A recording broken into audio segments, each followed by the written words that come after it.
Hello everybody, welcome back. This is Jason from STEM Nerds. Thank you so much for being here. In today's video, we're going to be talking about a really important concept. In the last video, we talked about cells making new DNA in the process of replication. They only did that when they were making a new cell. In this video, we're going to be talking about transcription, and that is when they take that DNA template and turn it into RNA, and that happens all the time because cells need messenger RNA in order to make proteins, and a viable cell that is metabolically active is always making proteins, and so this process is constantly happening. So we're going to be looking at how we go from DNA to RNA, and that process is called transcription. So here's a quick overview. This is called the central dogma of biology, and that is we start with DNA. And one of the things that I like to do is the DNA for me is kind of like a cookbook, and this is not an original analogy to me. It's been out there before, but the DNA is kind of like a cookbook. And eventually what we want to do is we want to use that cookbook to make a recipe, and that recipe is going to be for some type of a protein. And so just like we wouldn't read the entire cookbook to make one meal, the cell does not read all of the DNA to make a single protein. Instead, what it does is it has an intermediate.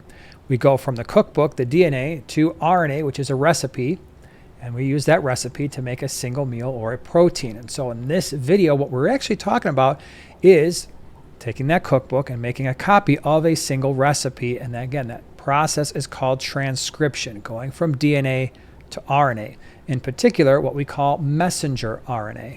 All right, so if you remember last video, we talked about replication. There was a lot of steps involved, and actually there's a decent number of steps involved in transcription, but we're going to simplify it here just so that we get a general understanding of the process itself. And so I have a picture here. At the top of the picture, we have double-stranded DNA, just like we saw in the previous video. But what we have to understand here is in order to take that DNA and make messenger RNA, we're going to need some important players. The first thing we're going to need is a promoter region. That's the yellow region in this picture. And that's just a section of DNA that tells the enzymes responsible for transcription, hey, this is the starting point, and this is the direction that you're going to read. Because remember, our DNA had directionality, 3' and 5'. And so we have this promoter region, and that is going to be the starting point for the enzyme responsible for transcription, and that's in this first part here as well, and that's called RNA polymerase, and that's that light blue oval that you see there. And so the promoter is going to tell the RNA polymerase, here's your starting point, here's the strand to read, and remember, it's a polymerase, so just like DNA polymerase, it has to read the template strand 3 to 5, and it will make the new RNA in the 5 to 3' direction. Now there's something else that is often necessary for the RNA polymerase and the promoter to bind, and that is called a transcription factor. And we can see here one of the most common examples in prokaryotic organisms is a transcription factor called sigma.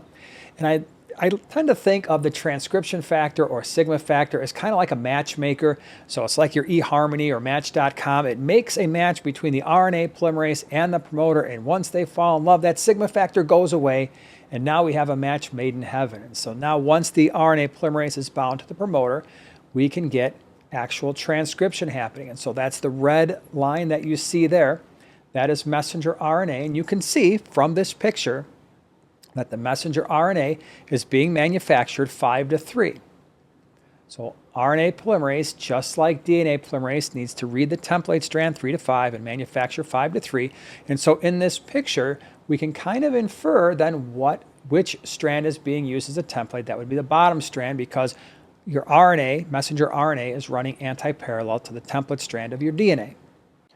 And so we have the elongation of the messenger RNA, and eventually the RNA polymerase is going to need to know when to stop manufacturing the messenger RNA, which is our recipe, and it's going to get to a terminator sequence, and that terminator sequence will often form what is known as a hairpin loop within the messenger RNA, and that will allow the RNA polymerase to disassociate from the DNA, and now we have our messenger RNA. Now this is a primary transcript, the messenger RNA, that red line that we see here.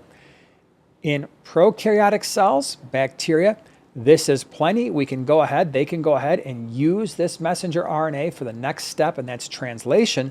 But for eukaryotic cells, well, we have to make some changes first before the messenger RNA can be utilized. So one really important concept that we have to understand as we're looking at this process is the nucleotides themselves change slightly. And so when we were talking about DNA, just as we see here at the top, we know that A's and T's bind together as do C's and G's. Those same base pairing rules are being used by RNA polymerase to form the messenger RNA so that we have code there.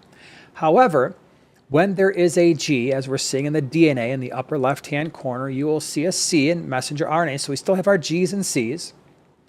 But you're going to notice a difference. There's a new letter popping up here, and that is when messenger RNA contains an A, there isn't a T across from it. Now we have a U, uracil. And so for messenger RNA, there is no thymine, there are no T's, they are U's. And so we've got A's and U's that are going to be together. And of course, now the DNA has a T at the top, and you will see that there's an A. And so we have A's and U's, C's and G's for messenger RNA.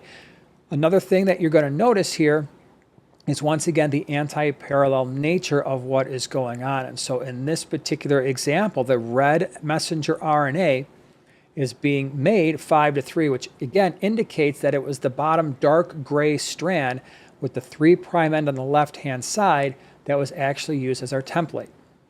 So I mentioned the messenger RNA in eukaryotic cells, cells with a nucleus like human beings. That messenger RNA needs to be converted before it can be used for protein translation.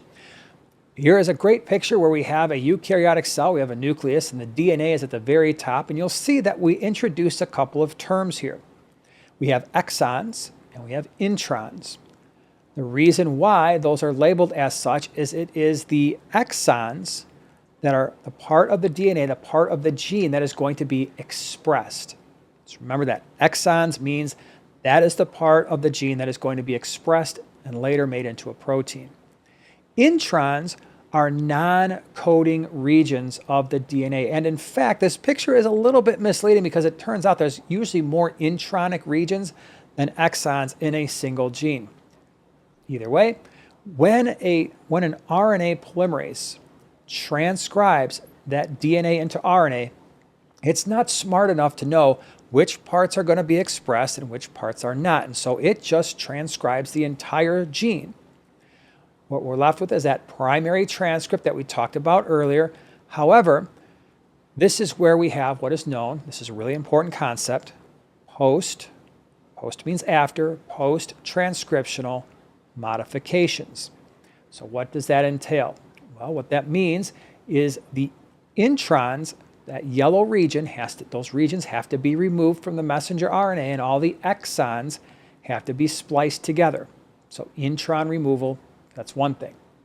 The other thing that has to happen is the RNA, the messenger RNA, has to be protected so that once it leaves the nucleus and goes out into the cytoplasm where translation is going to occur, the messenger RNA is not immediately broken down. And so there's a couple more things that are added. One is what is known as a 5' cap, and that's that little circle on the left-hand side of the messenger RNA, 5' cap. And we have a poly-A tail. Poly means many, so we got this poly-A tail. Those two things are going to protect the messenger RNA. But the 5' cap does something in addition to that. The 5' cap is going to be very helpful when it comes to translation. It's going to help the ribosome in translation know where to begin the process. And that 5' cap allows the messenger RNA to leave the nucleus to get out into the cytoplasm where translation is eventually going to happen. Now, what's interesting is when I was in school years and years ago, and many people my age were taught that the exons, that was the important part because that was what actually coded for proteins, and the introns were useless parts of DNA. And that never made any sense to me when I was a student. It just didn't seem to make sense that the vast majority of our DNA was non-coding and useless, and we used to call it junk DNA, or they used to call it junk DNA. That never made sense to me. I never fully bought into that, and it turns out I'm glad I didn't, because in the next video, we're going to be talking about just how important those introns actually are. Even though that's true, they do not code for proteins, they do have an important role in our overall metabolism. All right, everybody, so that was a brief summary about how transcription happens. In the next video, we're going to talk about translation, and then we're going to get into those introns and exactly what it is they do and how we control all of these processes. As always, thank you so much for being here. Have a good week, everyone.